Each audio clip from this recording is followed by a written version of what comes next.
Muhammad SAW agar nanti kelak kita akan mendapatkan syafaatnya. Hari ini kita berkumpul di sini. Saya akan mendefinisikan tentang budaya positif. Dan tapi sebelumnya saya ingin menyampaikan rasa terima kasih yang sebesar-besarnya sekali lagi kepada teman-teman yang telah berkenan untuk hadir dalam kegiatan ini, yaitu kegiatan diseminasi budaya positif ini di TK Aisyah 3 Ngringo, Jaten Karanganyar. Dan semoga apa yang saya sampaikan ini bisa berkenan untuk bisa bermanfaat untuk teman-teman semuanya. Nah, di sini ini merupakan tugas saya membuat aksi nyata di modul 1.4. Baik, next. Sebelum masuk ke dalam inti pembicaraan kita, saya ingin mengajukan beberapa pertanyaan. Mohon untuk dijawab dengan sejujur-jujurnya. Nomor 1, apakah pemberian hukuman dapat mendisiplinkan siswa? Tidak. Kira-kira apa jawabannya? Tidak? Oke, siapa yang tidak? Oh, semua tidak. Lalu yang kedua, pemberian hadiah untuk meningkatkan prestasi. Bisa jadi, bisa tidak. Oke, baik. Yang ketiga, seorang guru harus mampu memberikan solusi pada setiap masalah siswa. Iya. Iya? Ada yang tidak? Yang iya siapa? Yang iya? Bisa selalu. Oke. Abu-abu. Tidak masalah. Oke. Nah, untuk pertanyaan keempat, guru berperan sebagai teman bagi siswanya. Bisa jadi? Bisa. Tergantung situasi. Oke. Jadi gimana? Misalnya ya. Yang tidak ada paradigma baru untuk menunjang rasa aman, nyaman, dan kelancaran pembelajaran tersebut. Maka perlu budaya positif untuk menjaga keteraturannya. Next, budaya positif itu apa sih sebenarnya? Tapi sebelum di next, di Mbak. Sebentar, Mbak. Nah, nanti nggak ketok jawabannya. Menurut teman-teman, apa sih budaya positif? Ada yang ingin mengungkapkan pendapatnya? Budaya positif itu apa?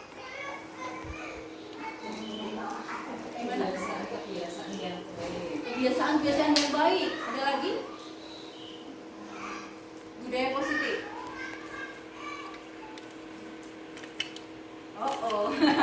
Mau gabung silakan berpendapat. Mbak Neng? Loh, sudah pernah dapat ilmunya. Gimana Mbak Neng? Budaya positif, apa yang diketahui Mbak Neng tentang budaya positif? Nilai-nilai baik, ya apalagi?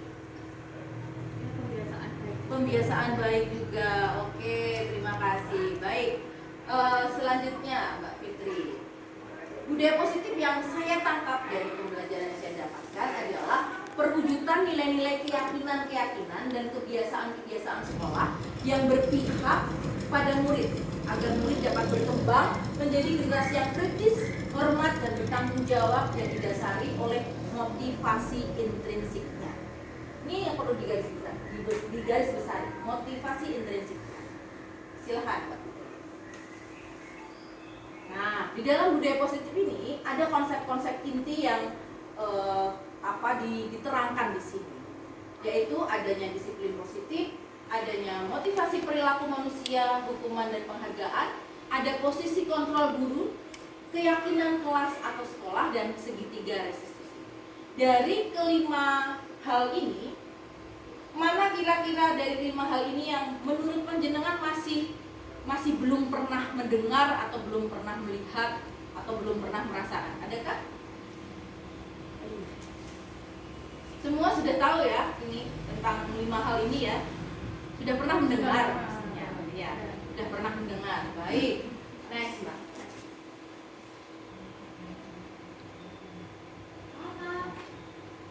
Ya. Nah, sekarang mari kita bermain. Teman-teman silahkan berpasangan, satu dengan sebelahnya. Oh, sebelahnya hilang. Sebelahnya lagi, teman-teman menggenggam satu tangan. Nah, satu tangan, dua tangan boleh deh, satu tangan. Bayangkan di dalam genggaman tangan teman-teman ini ada benda yang sangat berharga. Ada benda yang sangat berharga yang digenggam oleh teman-teman. Ya. Nah, nanti teman yang satunya mencoba dengan berbagai macam cara untuk membuka genggaman tangan pasangannya. Boleh dengan rayuan, boleh dengan paksaan, boleh dengan hadiah. Belum lain. Tenang. Nah, ini sih hadiah. Oke, salah satu menggenggam tangan. Salah satu tombol genggam tangan. Oke, sekarang dicoba. Cobalah buka. Oke, silakan dicoba. Caranya sama. Ayo, dibuka.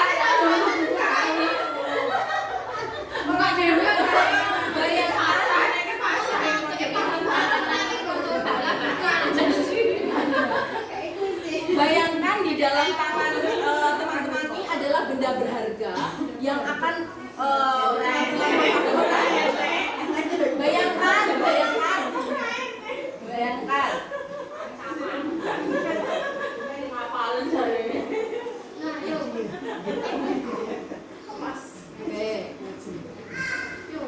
Ya sudah, coba di apa?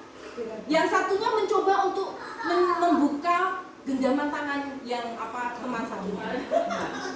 Coba caranya gimana? Mau dirayu boleh.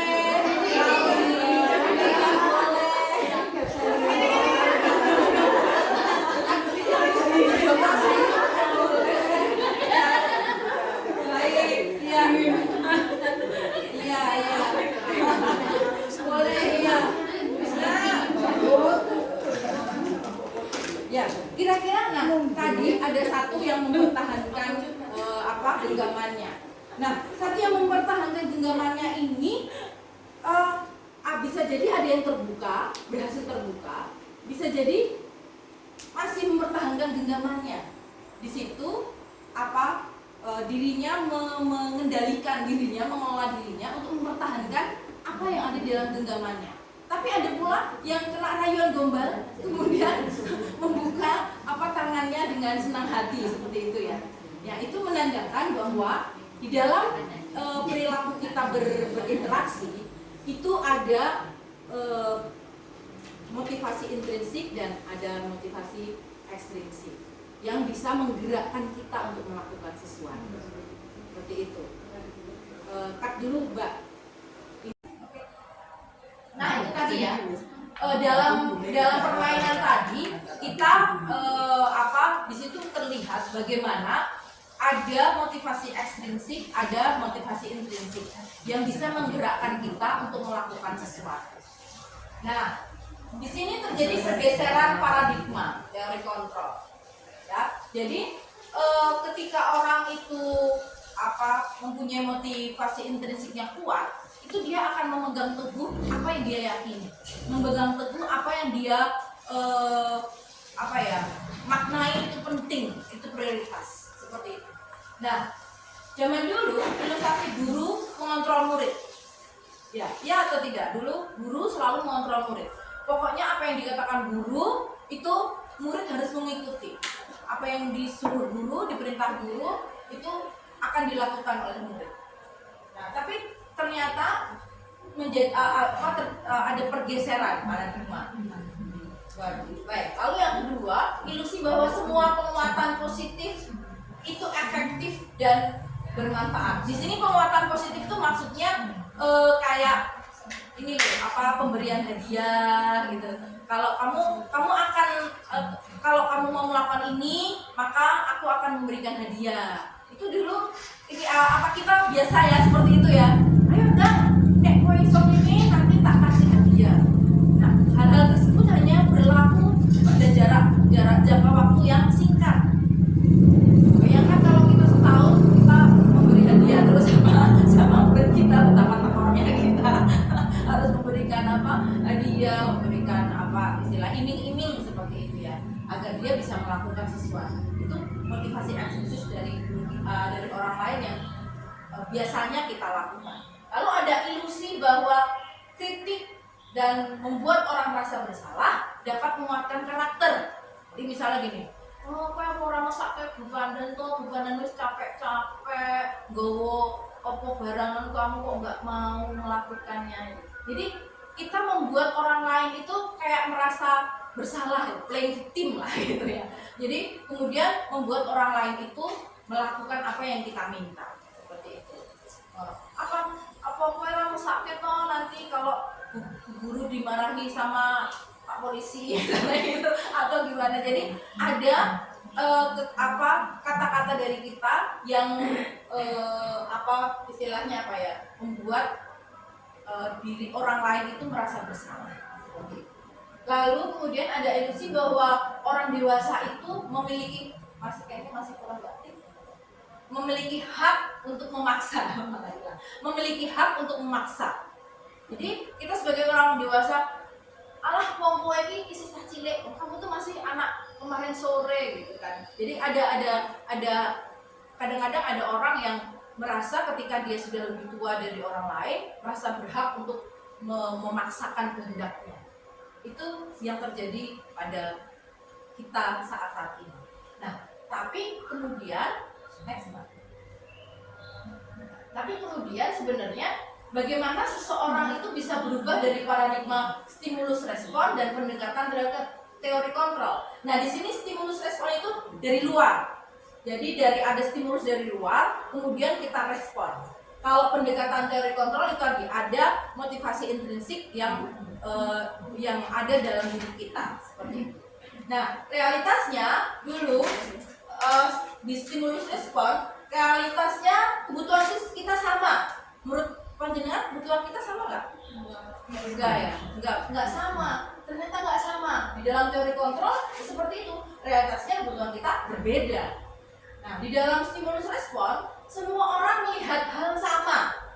Padahal yang terjadi tidak sama, tergantung sudut pandang yang kita dapatkan, sudut pandang dari mana kita akan lihat. Semua orang memiliki gambaran yang berbeda. Lalu kita mencoba mengubah orang agar berpandangan sama dengan kita. Itu kadang-kadang kita memaksakan seperti itu. Itu berarti masih menggunakan stimulus respon.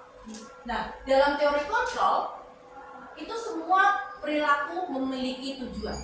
Bahwa misalnya Bu Endang memegang ini mulutnya, itu pasti memiliki tujuan. Dengan saya yang seperti ini, tujuannya juga pasti akan berbeda, walaupun yang kita lihat berbeda. Seperti itu. Lalu orang lain bisa mengontrol saya, itu menurut stimulus respon.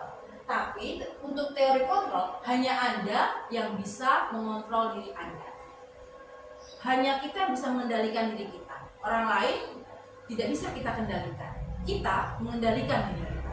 Seperti itu. Lalu saya bisa mengontrol orang lain. Saya tidak bisa mengontrol orang lain. Memaksa ada pada saat bujukan gagal. Pemaksaan ada pada saat bujukan gagal. Ketika orang bujuk-bujuk dia, ayo dibuka dong tangannya, gitu bisa dirayu-rayu. Karena tidak segera dibuka, diadus gitu, dipaksa. Nah itu ada seperti itu kalau di stimulus itu. Tapi di dalam teori kontrol ada kolaborasi, ada konsensus yang menyebutkan menciptakan pilihan-pilihan baru. Jadi ada pembicaraan, gitu, ada pilihan buat dibuka, misalnya gitu. Boleh takutnya dibuka toh, ya. Jadi ada pembicaraan. Lalu di dalam stimulus respon, model berpikir menang kalah itu berarti ketika kita bisa memaksakan kehendak kita yang menjadi orang lain itu menjadi orang yang kalah. Tapi tidak untuk di teori kontrol, bahwa model berpikirnya sama-sama menang dan menang. Jadi tidak ada yang salah di dalam berpendapat, tidak ada yang salah. Tidak ada yang salah dalam mengungkapkan pendapat, tidak ada yang salah dalam melakukan sesuatu. Yang ada hanya feedback, bukan salah dan benar. Next. Nah, tadi ada disiplin positif. Nah, sehingga muncullah disiplin positif ini. Adanya paradigma baru ini memunculkan adanya pemikiran-pemikiran di budaya positif ini, yang salah satu konsepnya adalah disiplin positif. Disiplin positif adalah cara menumbuhkan dan menerapkan disiplin yang berdasar pada nilai-nilai kebajikan dan adanya motivasi internal tadi atau dorongan yang muncul dari dalam, bukan akibat paksaan, pujian, hadiah, atau hukuman, atau yang disebut motivasi eksternal dan ekstrinsik. Next. Nah, di sini di dalam disiplin positif ya. Nah, tadi saya sudah menyebutkan motivasi intrinsik. Motivasi perilaku manusia di sini untuk menghindari ketidaknyamanan atau hukuman, untuk mendapatkan imbalan atau penghargaan dari orang lain. Nah, ini kita sebut motivasi ekstrinsik. Nah, ini yang biasa kita lakukan ya, teman-teman. Iya nggak sih? Untuk menghindari ketidaknyamanan hukuman, aku lebih baik udahlah aku diam aja. Udahlah aku nggak ngomong aja daripada aku nanti malah salah. Untuk mendapatkan imbalan atau penghargaan dari orang lain, ini juga melakukan sesuatu karena ingin mendapatkan penghargaan, melakukan sesuatu karena ingin mendapatkan imbalan. Ini berarti yang terjadi adanya motivasi ekstrinsik. Next, lalu motivasi perilaku manusia apa lagi nih? Oke, intrinsik. Di motivasi intrinsik berarti orang itu untuk menjadikan orang yang mereka inginkan dan menghargai diri sendiri dengan nilai-nilai yang mereka percaya. Jadi menjadikan orang itu seperti yang mereka inginkan. Dia bisa mengelola diri sendiri. Dia bisa mengendalikan diri sendiri. Nah, di dalam hal ini, dalam kita melakukan motivasi intrinsik, menggali motivasi intrinsik dari siswa kita, hindari hukuman dan pemberian penghargaan berlebihan agar bisa meminimalisir motivasi eksternal dalam diri murid. Kita perlu meminimalisir motivasi eksternal. Yang harus kita angkat terus, yang harus kita gali terus adalah motivasi intrinsiknya. Next, Pak. Nah, di dalam disiplin positif ini sebenarnya menuju pada satu nilai-nilai kebijakan, kebajikan universal. Dan saat ini yang kita pakai di Indonesia, ini baterainya di sini, baterai. Yang kita gunakan di Indonesia saat ini, nilai-nilai kebajikan universal adalah profil pelajar Pancasila. Dan semua yang kita lakukan disiplin positif ini merujuk atau menuju pada satu tujuan, yaitu nilai-nilai kebajikan universal yang dipakai profil pelajar Pancasila. Ada berapa elemen?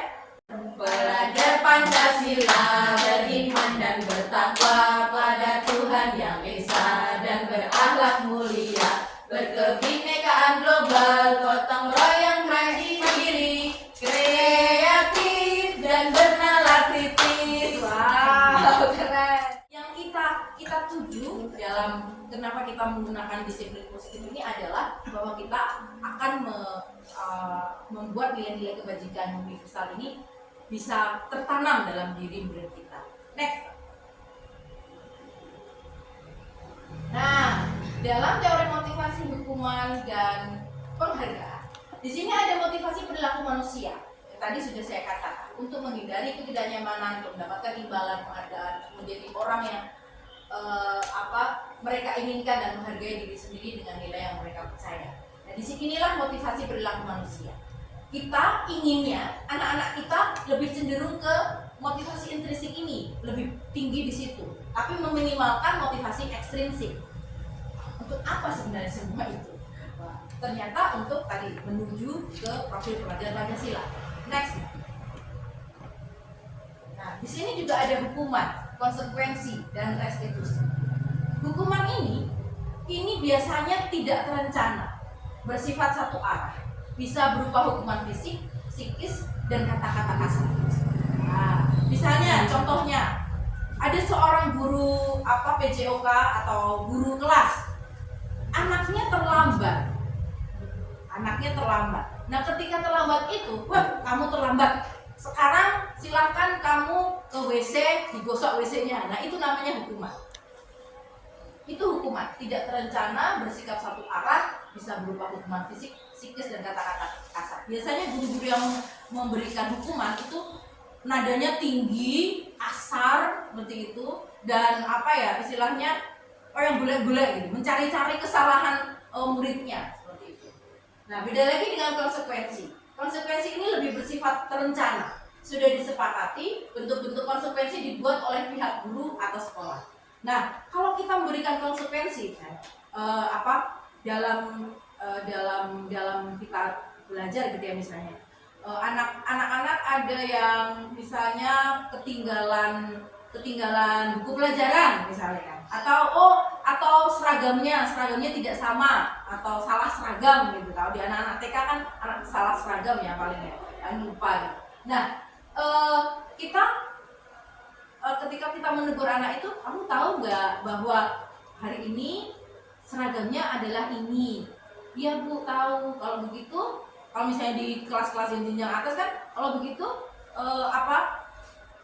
kamu tahu kamu sekarang istilahnya salah gitu ya. Konsekuensinya apa?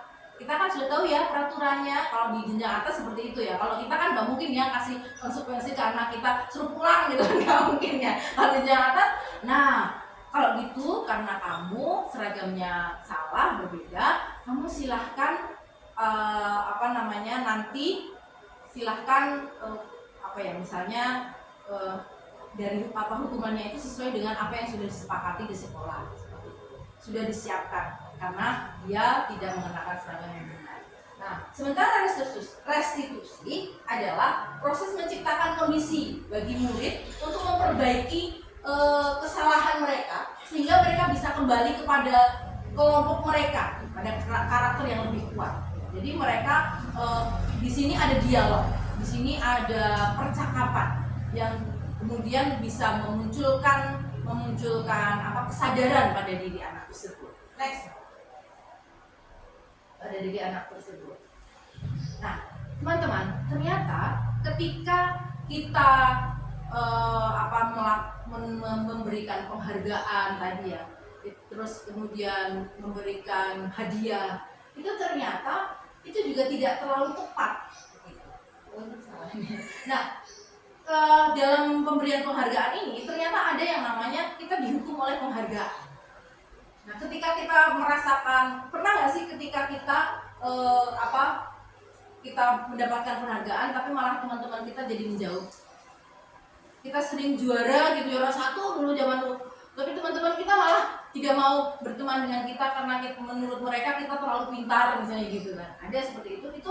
Dan ketika gurunya memberikan penghargaan kepada orang-orang anak-anak yang lebih dari anak yang lain, tentu akan terjadi kecemburuan sosial pada anak-anak yang lain. Nah, ini penghargaan itu merusak hubungan. Penghargaan itu bisa mengurangi ketepatan juga.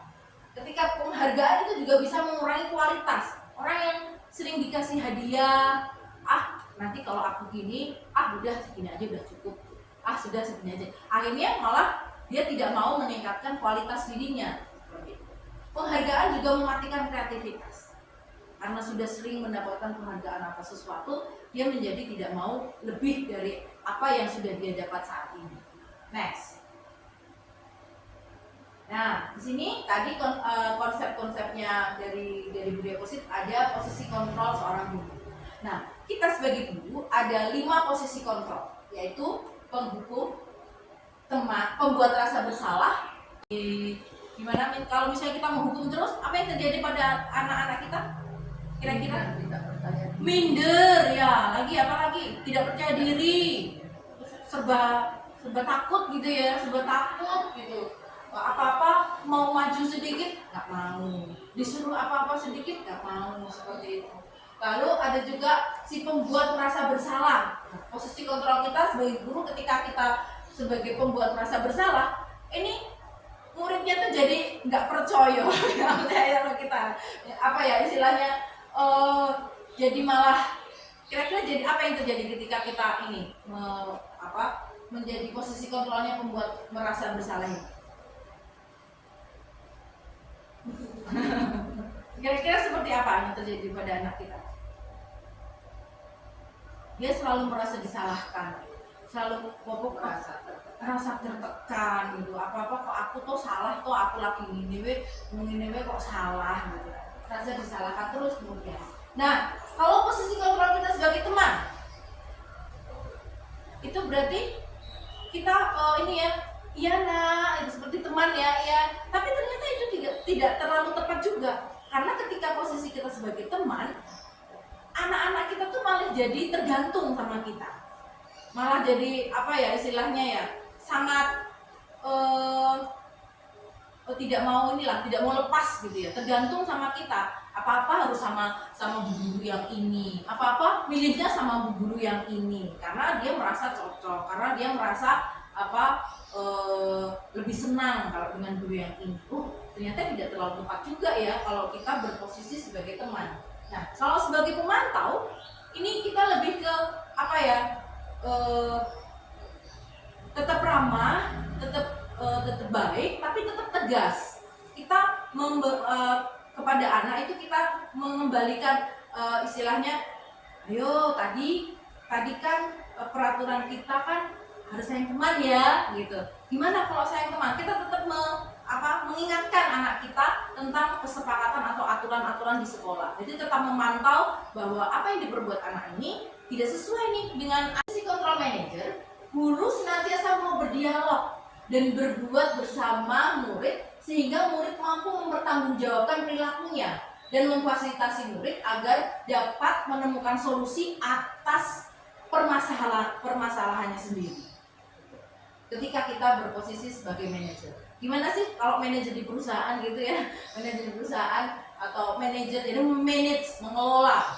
Nah, posisi manajer ini mengacu pada restitusi yang menjadikan siswa sebagai manajer bagi dirinya sendiri, sehingga tercipta identitas positif atau berhasil pada diri mereka. Jadi motivasi intrinsiknya tadi lebih bisa keluar seperti itu. Next, Mbak. Nah, konsep yang ketiga yang selanjutnya adalah keyakinan sekolah. Guru mempunyai peranan yang besar dalam mewujudkan terbentuknya keyakinan sekolah atau kelas. Keyakinan sekolah atau kelas terbentuk dengan cara adanya kesepakatan antara guru dan murid. Di sini keyakinan sekolah atau kelas berupa pernyataan universal. Jadi pernyataan universal yang mudah diingat, dipahami, dan kemudian disepakati bersama serta harus diterapkan dalam lingkungan sekolah. Next. Nah, langkah-langkahnya seperti apa untuk membuat keyakinan kelas? Di sini pertama-tama kita perlu memberikan pemahaman tentang keyakinan apa sih yang kita yakini di kelas kita ini. Memberikan pemahaman tentang keyakinan, memberikan pemahaman tentang aturan. Anak-anak perlu paham kenapa harus ada aturan, kenapa harus kita punya keyakinan kelas. Lalu mempersilahkan warga sekolah untuk berpendapat apa saja kira-kira yang perlu kita istilahnya kita yakini untuk menjadi keyakinan kelas. Lalu kemudian mencatat semuanya, semua masukan. Nah, kemudian ganti kalimat negatif menjadi kalimat positif. Ini ada yang kurang. Ganti kalimat negatif menjadi kalimat positif. Misalnya seperti ini. Ada teman-teman, ada murid yang tidak boleh menyakiti si Kala suka pukul-pukul Bu gitu. Oh, berarti itu kita harus apa? Sayang teman. Nah, seperti itu. Jadi diganti menjadi kalimat yang positif. Lalu menjadikan siswa sebagai manajer. Wah, ini wali-wali baik menjadi manajer bagi dirinya sendiri. Nah, kemudian setelah itu susun kembali curahan pendapat yang terkumpul, lalu susun menjadi keyakinan kelas. Jadi tadi dikumpulkan, disusun, kemudian menjadi keyakinan kelas.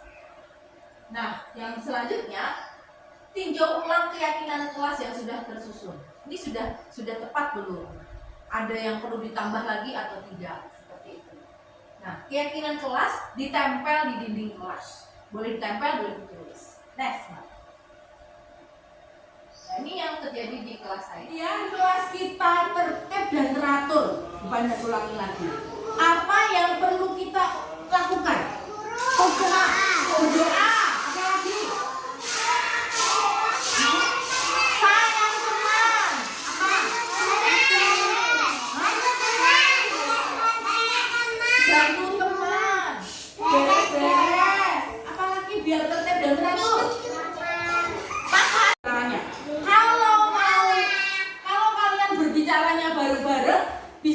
terdengar nggak?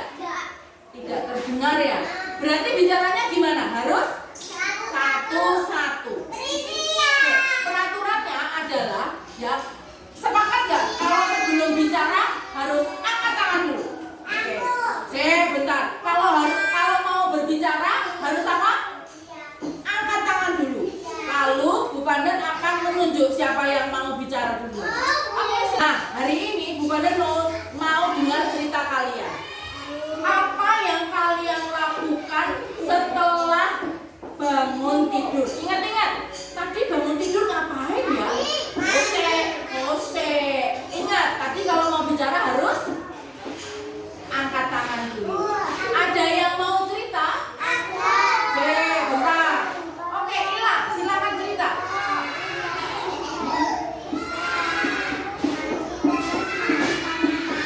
Oh, makan sama papa. Siapa lagi yang mau bicara? Mbak Rara, silakan duduk. Gimana Mbak Rara? Bangun tidur apa? Setelah bangun tidur. Gosok gigi, terus mandi.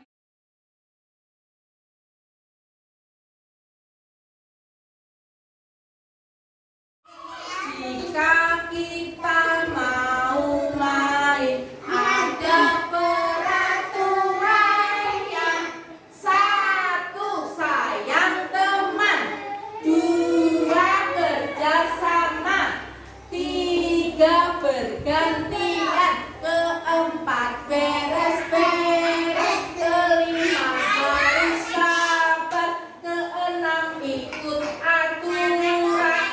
Kelas A1 hebat. Apa sayang teman? Seperti itu.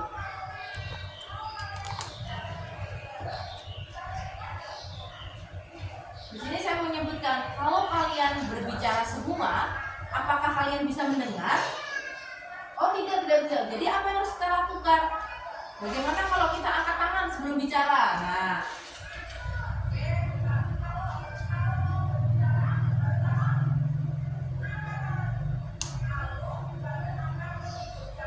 angkat tangan dulu, saya jelaskan, lalu Bu Pandan akan menunjuk siapa yang akan berbicara.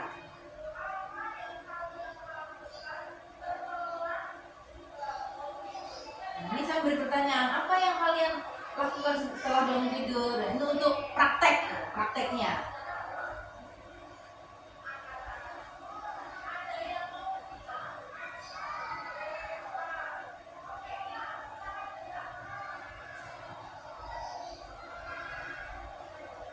Nah, jadi ketika ditunjuk dia bicara, gitu.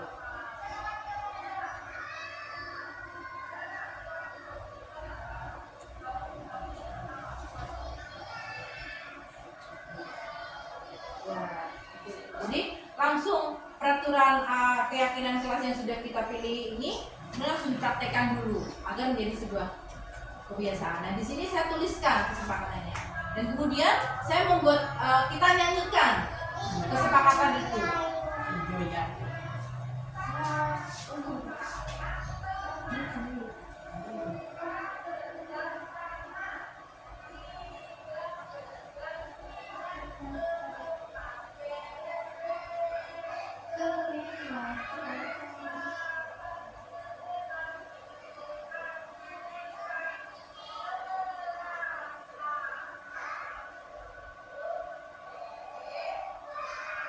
Restitusi dalam penyelesaian masalah. Saat posisi kontrol guru adalah manajer, guru menggunakan segitiga restitusi dalam penyelesaian masalah melalui 3 tahap. Yang pertama, menstabilkan identitas. Yang kedua, validasi tindakan yang salah. Kemudian yang ketiga, menanyakan keyakinan. Nah, sebenarnya ada videonya kalau nggak salah. Next, Mbak. Tadi ini ya, mendorong temanmu sampai nangis ya. Apakah betul seperti itu? Iya Bu, misalnya. Atau dia tidak mengaku itu tidak masalah. Enggak gini enggak masalah. Tapi kemudian akan saya katakan untuk menstabilkan identitasnya. Oh, mendorong teman kita. Kenapa kamu misalnya sudah mendorong teman itu? Bu Pandan juga pernah melakukan mendorong teman. Bu Pandan juga pernah menyakiti orang lain. Tapi itu tuh sebenarnya tidak masalah. Tapi penyebabnya harus jelas. Apa penyebabnya? Ya. Jadi dia akan kita akan merangsang anak itu untuk menyebutkan penyebabnya. Oh ini, oh iya Bu, tadi aku gini. Karena dia merasa ada orang lain, oh ternyata seperti itu, orang lain juga pernah melakukan seperti itu. Kemudian setelah menstabilkan identitas, kita memvalidasi tindakan yang salahnya, bahwa tadi itu adalah tindakan yang salah. Lebih baik seperti apa ya? Lalu dia, oh iya aku harus minta izin dulu ya Bu. Iya minta izin dulu. Gimana kemarin kita kesepakatan di kelas? Oh iya kan nggak harus ya Bu, harus bekerja sama. Iya kita harus bekerja sama. Jadi dikembalikan lagi ke keyakinan kelas, kita menanyakan keyakinan kelas gitu. Jadi intinya ketika anak-anak berbuat salah, itu kita berusaha untuk menyamakan apa yang dia lakukan, apa yang dia pikirkan dulu. Jadi tidak langsung menuduh, tidak langsung menjudgment, tidak langsung berasumsi. Next. Udah. Oke, halo Ila. Halo Ila. Gimana kabarnya Ila hari ini? Baik. Iya. Ila. Ila kan anak baik, anak hebat ya. Ya. Anak pinter, anak solehah ya. Ila. Kemarin toh Ibu badan kan lihat toh Ila kok mendorong teman, sampai temannya mendorong Mbak Naila sampai Mbak Naila nangis. Itu apa sih yang terjadi? Oh iya, tadi itu kenapa? Kok kamu sampai Mbak Naila nangis? Itu apa yang kamu lakukan kemarin? Anda lihat kok kamu ini kurang lagi yuk.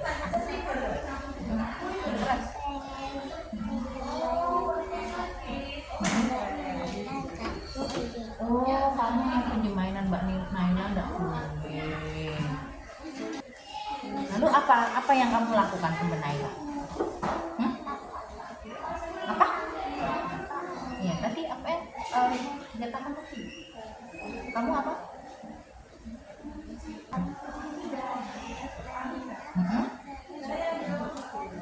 Wah, kamu mendorong Mbak Naila nangis.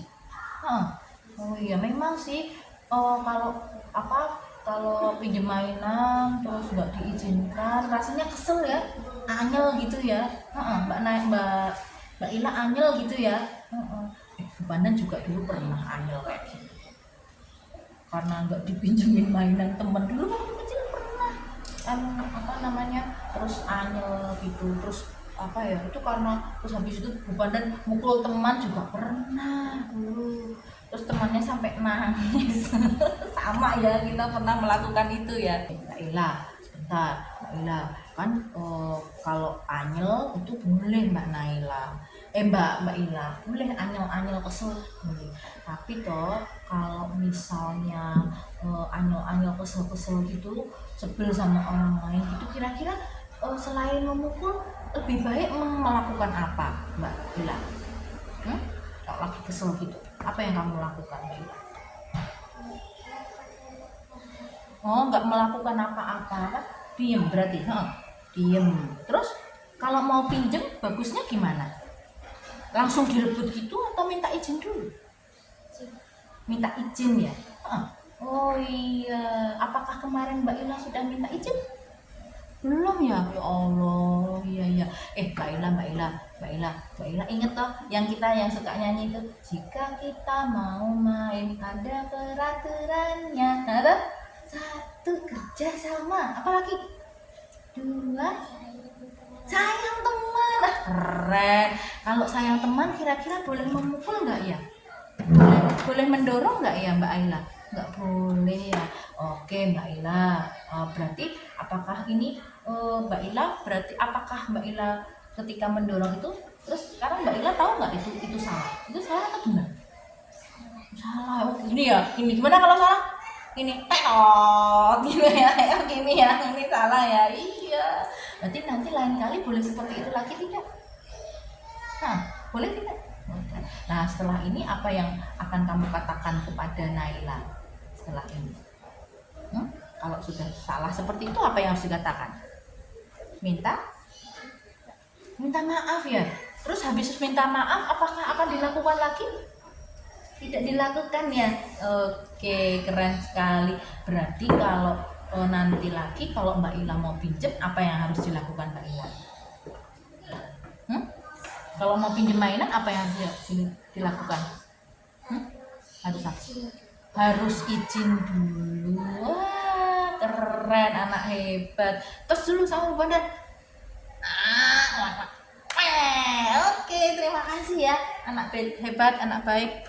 Tadi teman-teman semua tentang budaya positif, dan budaya positif ini bisa kita bangun bersama-sama, bisa kita istilahnya bisa kita ciptakan bersama-sama dengan menggunakan konsep-konsep 5 konsep yang sudah saya paparkan tadi. Seperti itu teman-teman, dan terima kasih atas apresiasinya. Apakah sampai di sini ada pertanyaan? Silahkan, monggo. Mau bertanya Budi? Sudah cukup? Oke, baik, tidak masalah. Kalau begitu, terima kasih sudah memberikan apresiasi, sudah datang ke sini, dan untuk kegiatan kali ini kita cukupkan sampai sekian. Terima kasih. Wassalamualaikum warahmatullahi wabarakatuh. Oleh teman-teman, kira-kira apa yang terjadi ya? Paradigma baru yang terjadi saat ini apakah sesuai dengan apa yang kita bayangkan tadi? Next.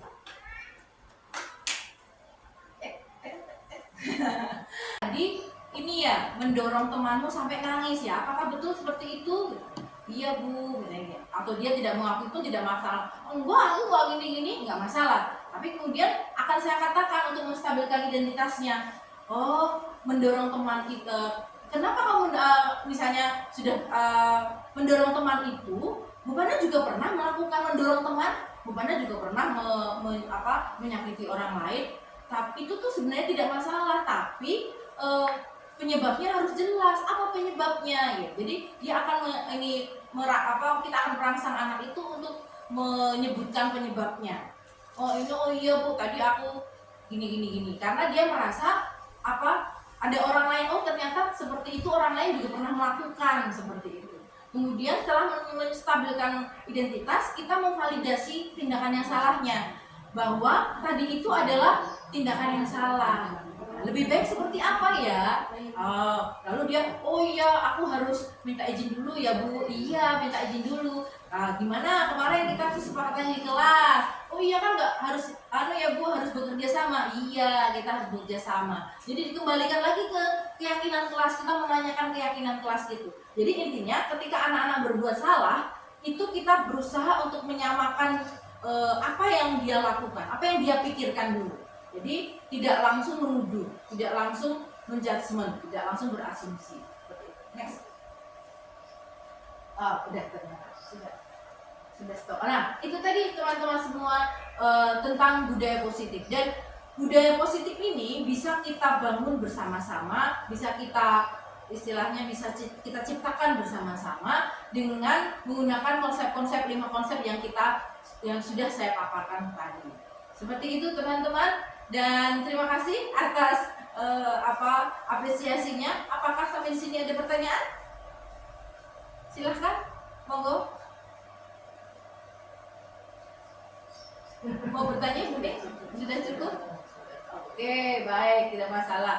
Kalau begitu, terima kasih sudah memberikan apresiasi, sudah datang ke sini, dan untuk kegiatan kali ini kita cukupkan sampai sekian. Terima kasih. Wassalamualaikum warahmatullahi wabarakatuh.